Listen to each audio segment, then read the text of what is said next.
स्वागत है मेरे प्यारे मित्रों। तो हम सब कहानी को आगे बढ़ाते हैं और आज कहानी में दिखाया जा रहा है यॉन और मुचेन आंटी के घर से आंटी को बाय कहते हुए जा रहे थे और आंटी ने बहुत सारी खाने की चीजों को पैक करके यॉन और मुचेन को दिया है। मुचेन आंटी को मना भी करता है पर आंटी नहीं मानती।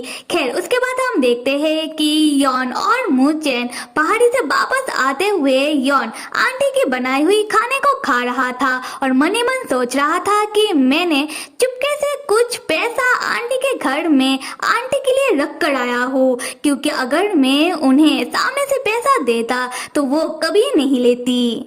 उसके बाद यॉन मुचेन की ओर देखकर सोचता है कि क्या वो मुचेन को बता दे उस अजीब से चीज के बारे में जो यॉन से कह रहा था कि ये एक स्टोरी बुक का वर्ल्ड है जो टूटकर गिरने वाला है।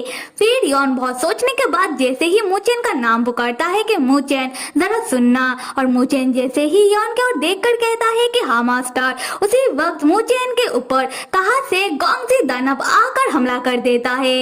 मुचेन गोंगजी के हमले को रोकते हुए सोचने लगता है कि ये क्या चीज है, क्या ये राक्षस है? पर राक्षस जैसा लग तो नहीं रहा, कितना ताकतवर है।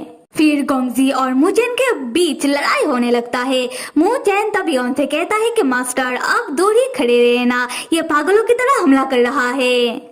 यॉन तब गोंगजी की ओर देखकर सोचने लगता है कि कहीं ये वो ही तो बग नहीं जिसके बारे में वो अजीब सा चीज बता रहा था, जिसको सिर्फ मैं ही रोक सकता हूँ।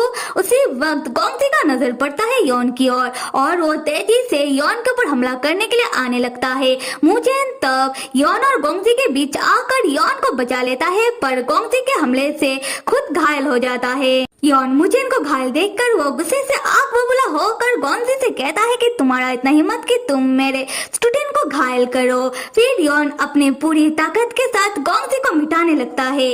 गोंगजी तब जैसे तैसे करके यॉन के हाथ से बचकर उधर से भाग जाता है। मुचेन तब खुश होकर सोचने लगता है कि मेरे मास्टर बिल्कुल पहले की तरह ही कितने ताकतवर है। फिर मुचेन को याद आता है कि डॉक्टर संग के साथ क्या हुआ था और मुचेन सीरियस होकर सोचने लगता है कि नहीं, मेरे मास्टर जितने भी ताकतवर हो फिर भी मुझे मेरे मास्टर को प्रोटेक्ट करना होगा। मैं मेरे मास्टर को दोबारा हर्ट होने नहीं दे सकता। यॉन मुचेन से पूछता है कि क्या मुचेन ठीक है? मुचेन कहता है कि हाँ। यॉन कहता है फिर भी मुचेन के घाव में मलहम पट्टी तो करना ही होगा। उसके बाद हम देखते हैं कि यॉन और मुचेन एक लॉज जैसे प्लेस में आते हैं। मुचेन तब सोच रहा था कि ये राक्षस कर क्या रहे हैं, क्या वो लोग दिन ब दिन पागल तो नहीं हो रहे हैं? क्योंकि मुचेन को लग रहा है कि जिसने उन लोगों के ऊपर अभी अभी हमला किया ये राक्षसों का काम है। खैर हम यॉन को देखते हैं जो दवाई के दुकान से दवाई मलहम पट्टी मुचेन के लिए लेकर आता है और जहां हमें पता चलता है कि दवाई के दुकानदार ने यॉन को बताया है कि दवाई बहुत ही स्ट्रॉन्ग है, इसीलिए घाव में थोड़ा थोड़ा करके डालना चाहिए वरना जलन होगा। पर यॉन भाई साहब बिना सुने ही दवाई को लेकर आ जाता है और पूरी की पूरी दवाई मुचेन के घाव में डाल देता है। उसके बाद जब यॉन को एहसास होता है कि उसने क्या किया, यॉन तब मुचेन से पूछने लगता है कि मुचेन को कैसा लग रहा है। मुचेन जिसे जलन तो हो रहा था पर वो मुस्कुराते हुए कहता है कि वो बिल्कुल ठीक है।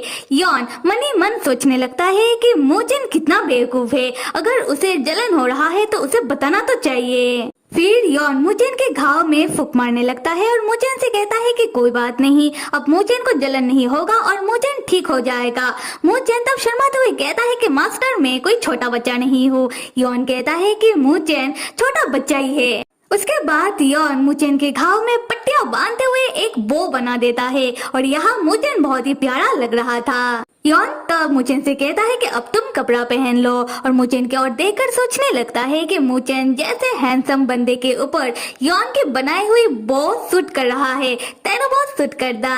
खैर उसी वक्त स्टोरी बुक सिस्टम यॉन के सामने एक्टिव होता है एंड यॉन लाइक ये अजीब सा चीज फिर से आ गया। And story book system like में कोई अजीब सा चीज नहीं हूँ, मैं स्टोरी बुक सिस्टम हूँ और मैंने खुद को सही कर लिया है। अब मैं तुम्हारी याददाश्त को अनलॉक कर रहा हूँ। तो फिर मेरे प्यारे मित्रों मैं इस कहानी का अगला भाग जल्दी डाल दूंगी, तब तक आप सब लाइक सब्सक्राइब और कमेंट करना बिल्कुल भी मत भूलिएगा। Till then stay with me and see you.